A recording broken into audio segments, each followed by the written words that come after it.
Please give it up for Isaac Schwartz. Yeah.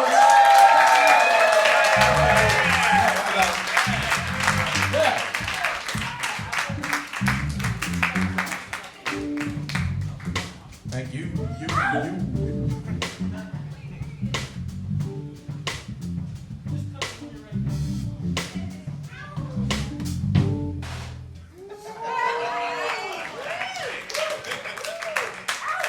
That was fun. I had power there. How's everybody doing? That's awesome. Yeah, thank you so much. This is awesome. Such a cool event. And, you know, jazz and comedy have a historic connection, so this is great to be part of. I am a drummer professionally. That is what I do somehow. And a lot of times when people find out that I'm a drummer, the first thing they say to me is, "Oh, have you seen Whiplash?" And to anyone in the music community, or if you don't know, Whiplash is kind of frustrating for people in the music community because it's this really over-the-top example of jazz music and what being a drummer means, and it's not really based in reality, but it sort of broke into the pop culture ethos, and it's the only relation a lot of people have to this thing. It'd be like if I found out somebody was a chef, and I was like, "Oh, dude, have you seen Ratatouille?" No, dude, you gotta see this movie. There's like this dude, and he like can't cook, but then there's this rat, and he comes along, like teaches them how to make omelets and shit. It's incredible. Anyway, it's kind of a difficult time to be a musician. It used to be, you know, that you would just focus on your craft. Nowadays, you have to be a booking manager, and you have to be your own media and PR person, and you're doing, you know, booking all the band rehearsals, and you're a band manager, and you're setting up the photo shoots, and you're doing grant writing, and you know, it didn't always used to be like this. At least that's what we're taught to think. If you really go deep and you learn about the history of this music, you might see things that you didn't expect. You know, you'll see things like Ella Fitzgerald with her original iPhone, kind of just like, "Hey guys, what's up? About to hit at the Savoy Ballroom, Duke Ellington, 7:30. It's gonna be lit, fam." Sorry, like I just reversed 20 years of puberty there. I practiced this in the mirror. It was not that high pitched. You know, people forget about like Charlie Parker's OnlyFans, and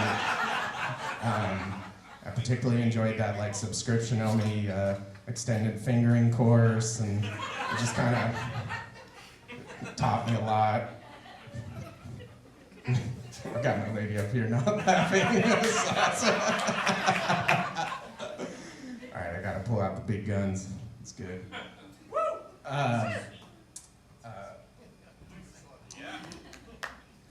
Speaking of internet stuff, I think I might have made a great conspiracy theorist in a different life. Could have started like a website called JewAnon, and you know, there's like all that talk of like Jewish space lasers, right? And it's like, how'd they find out about that? Like, how did they know about the Jewish space lasers? Maybe my uncle told them about that? It's like, I don't know. I hopefully got paid off well for ratting us out like that. I have this theory about my Philips Sonicare toothbrush. It has two settings, white and clean. And I think it's subliminally trying to tell us that if you're white, you're not clean. This one time I was on a band road trip, and this motorcycle gang drove by, and their jacket said, "The Dirty Whites." Ryan was there.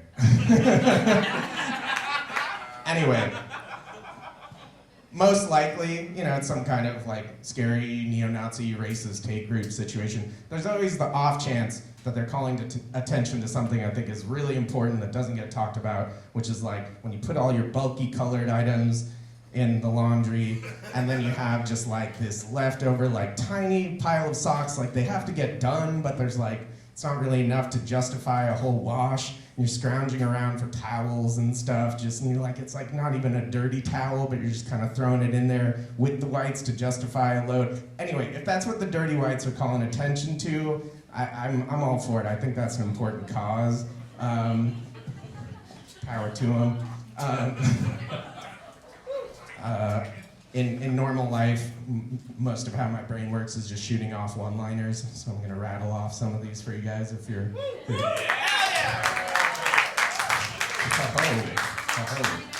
Oh, fished for some applause.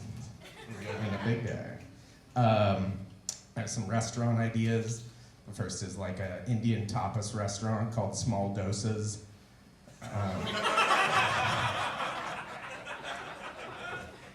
Another is like a communal family-style Jamaican restaurant called Circle Jerk.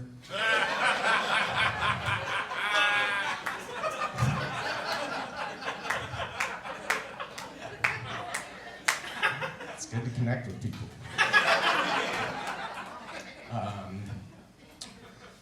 Another is like a bakery that's behind prison walls called Bread in Captivity. Another is like if the president had enough time to open up a Colombian food stand, and it's called Donald Trump's a Rapist.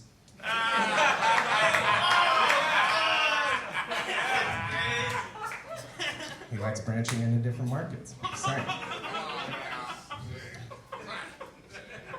Finger food. That was not, I did not write, that was improvised. Yeah, that's right. Yeah. The other day, I was proud of myself. I ran Lake Merritt twice. My buddy, thank you. My buddy told me I was booking it. I said, at best, I was brochuring it. I've been drinking a lot lately, so these days I'm into to NA beer. I'll drink NA beer they got. Like in Pabst, Steel Reserve, down. My buddy referenced like some niche, cool, hip recording the other day. I was like, dude, you're hip. You're like childbearing levels of hip.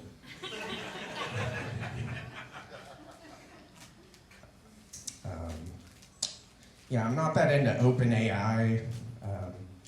I think it was better when it was doing the monogamy thing.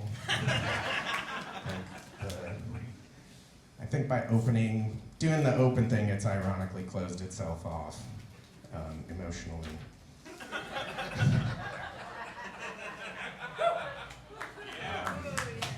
I enjoy drinking fifths, but I love handles.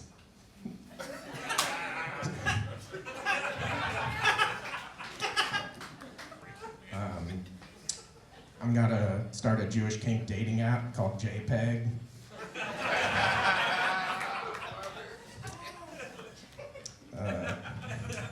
I also think of a lot of like ridiculous kind of obscure scenarios in life.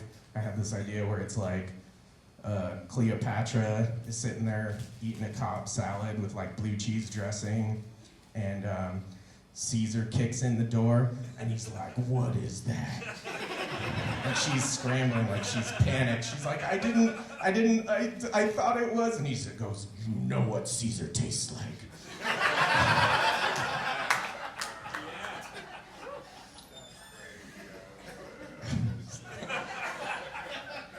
Another scenario is like this elderly couple, and they're hanging out in the kitchen, and they're just hanging out talking, and then they get this look in their eyes, and they just start going for it. They just start banging right there in the middle of the kitchen.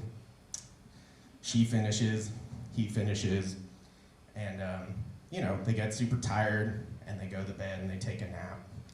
And then he comes back later kind of groggy, and he looks down, and he goes, "I know I came in this kitchen for a reason."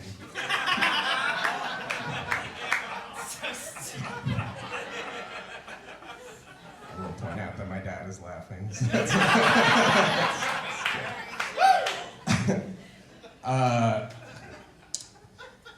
there's all this like hashtag such and such porn these days. So it'll be like food porn, and it's not what you think. It could be that, but no, it's not that. It's not like, oh, whoa, hello, cream corn. It's it'll be like some kind of like quiche that's like wrapped in bacon and it's deep fried and it's covered in marinara and it's like 1 million calories and you see some dude take it to the face. Okay, great. There's nature porn, right? It's like majestic landscapes and beautiful animals. There's human porn, which I learned about recently. Human porn, also not what you'd think. It's like people surfing 180-foot waves and doing great humanitarian efforts and, being the best of humanity. And I was thinking it'd be funny if there was like abstinence porn, where you just watch for hours like two people in Star Wars outfits sitting 6 feet away from each other on a couch. Or there's like drummer porn, right? My algorithm is full of drummer porn. Drummer porn is like, drummers playing like super fast and loud and exciting and playing their most amazing stuff. But I was thinking it'd be really funny if there was like actual drummer porn, like Buddy Rich knocks on the door and he's got a pizza, and Brian Blade, for those of you who don't know, Brian Blade's an incredible jazz drummer, he opens the door and he's just sitting there and he doesn't have the money to pay for this pizza.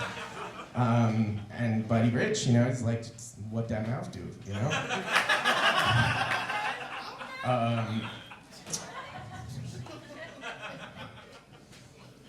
So another scenario is like, there's this whole, this saying that necessity is the mother of invention, and got me thinking like, who's the father of invention? And so this is like be like a Maury episode where they got, baby invention on the screen, and they're trying to find the father. Necessity, the mother of invention, is sitting on the couch. And they're testing out, possible fathers for invention. So, greed comes out. Is greed the father of invention? No, greed was too self-concerned. Greed is not the father. Okay. All right. Laziness comes out. Well, laziness couldn't be the father. Laziness was too tired to get the job done, right? Ambition. This is promising. Ambition comes out. But ambition has ED. Ambition couldn't get it up. Ambition is not the father. Lumbering from the back comes the true father of invention, OpenAI,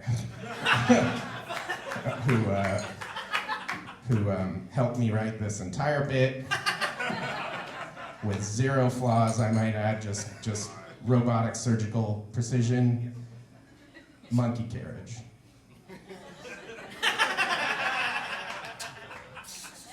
Anyway, thank you so much. I'm Isaac Short.